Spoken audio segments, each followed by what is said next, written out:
Bonjour, chers abonnés. On se retrouve aujourd'hui pour parler un peu de santé et de santé naturelle. Alors ce sont différents articles que j'ai parcourus et qui ont retenu mon attention. Alors une flore intestinale déséquilibrée influence directement le développement de la maladie d'Alzheimer. C'est un article que vous pouvez retrouver sur Science et Vie. Et pour rester dans le même domaine, dans la flore intestinale, il y a une nouvelle étude qui est sortie sur les injections ARNM. Une étude révèle que les injections ARNM réduisent les bifidobactéries. Ce sont les bonnes bactéries qui nous protègent les intestins et notre système immunitaire. Elles nous protègent des infections et du cancer. Et les niveaux de bifidobactéries peuvent chuter jusqu'à 90% pour certaines personnes qui ont reçu l'injection. Et c'est une étude du docteur Sabine Hazan, gastro-entérologue. Il y a également les variations de la pression artérielle qui nous impactent directement au point de vue de la santé cognitive des personnes âgées. Et ça, c'est un article de pourquoidocteur.fr. Et maintenant, les bienfaits des pousses de brocoli qui aident à lutter contre le stress oxydatif grâce aux propriétés antioxydantes et qui vont donc nous aider à réduire le risque de cancer, de maladies neurodégénératives et d'accidents vasculaires cérébraux. Selon une étude, les pousses de brocoli contiendraient 7 fois plus de polysulfure que le brocoli mature. Les polysulfures sont des composés chimiques aux vertus antioxydantes. L'augmentation la plus importante, 20 fois plus, se situe au 5e jour de la germination. Alors si nous faisons germer les pousses de brocoli, les graines qu'on arrive à trouver assez facilement, l'idéal c'est de les consommer le 5e jour. Alors maintenant on va parler des 4 vitamines que prennent les médecins pour booster l'immunité en automne. Alors on a la vitamine E qui est un puissant antioxydant.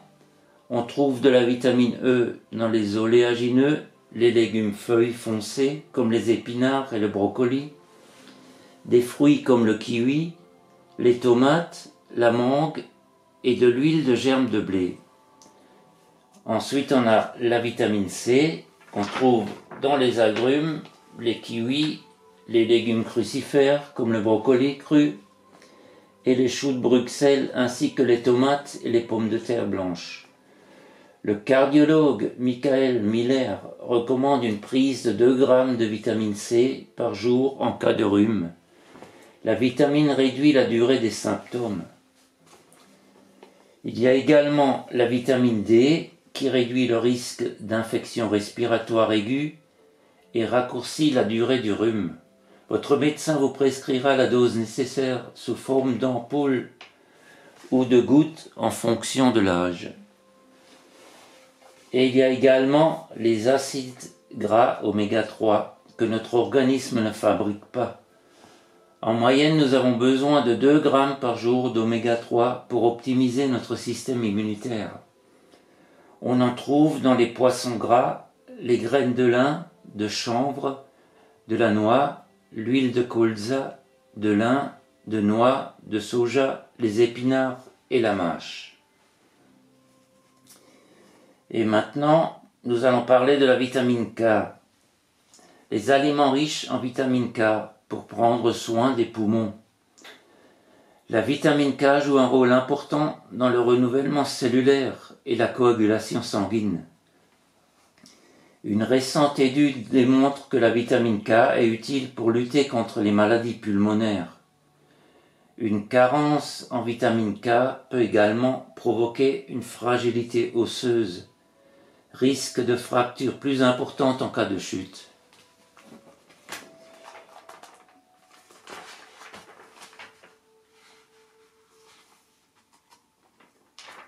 Et maintenant nous allons un peu parler du cholestérol, pour les personnes qui ont du cholestérol.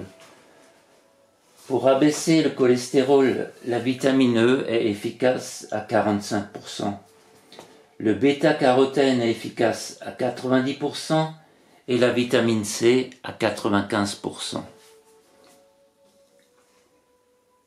Et c'est le docteur Ishwarlal Jialal, vainqueur du prix du jeune chercheur, qui nous le dit. L'homme est un des rares mammifères qui ne sécrète pas la vitamine C.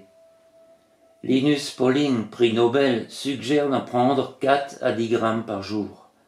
À 93 ans, toujours alerte, il est un exemple vivant de l'efficacité de ses préconisations.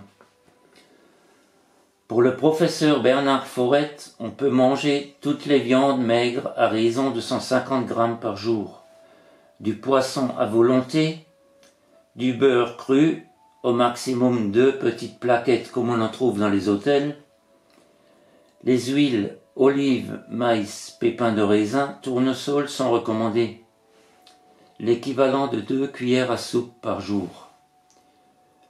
Tous les légumes et les fruits frais, il faut surtout privilégier les modes de cuisson à la vapeur, au four, en papillote. À éviter ou à consommer avec modération la cervelle, le jaune d'œuf, les graisses animales sous toutes leurs formes, le gras de viande, la peau de volaille, la cuisson au beurre, à proscrire les charcuteries, les confits et l'alcool. Alors la proportion conseillée d'après le professeur Jean-Louis Julien, un apport de cholestérol inférieur à 300 mg par jour. Un œuf entier en contient déjà 250. Une diminution du total des graisses, le ramenant à 30% de la ration alimentaire. Un équilibre des graisses en 3 parts, un tiers de graisses saturées, essentiellement les graisses animales, la seule viande ou le poisson, même un peu gras, un morceau de fromage représente ce quota. Un tiers de graisse monoinsaturée, c'est l'huile d'olive, et un tiers de graisses polyinsaturées, qui sont surtout des graisses végétales. De nombreux petits repas fréquents sont préférables à un grand repas. Un repas léger le soir. Après le poisson reconnu comme protecteur du cœur et des artères, la pomme prend désormais place parmi les aliments anticholestérol de premier ordre. Abuser du citron riche en pectine et qui arrête le cholestérol dans le tube digestif et l'empêche de se diffuser dans le sang. Les noix ont également la faculté d'abaisser de 12 à 16% le cholestérol en mangeant 6 à 8 noix par jour. Et évidemment, on nous demande d'arrêter le tabac et on nous préconise de faire du sport, essentiellement de la marche ou du vélo. Alors je vous remercie de m'avoir suivi, d'avoir écouté cette vidéo. Prenez soin de vous et à très bientôt pour une nouvelle vidéo. Au revoir.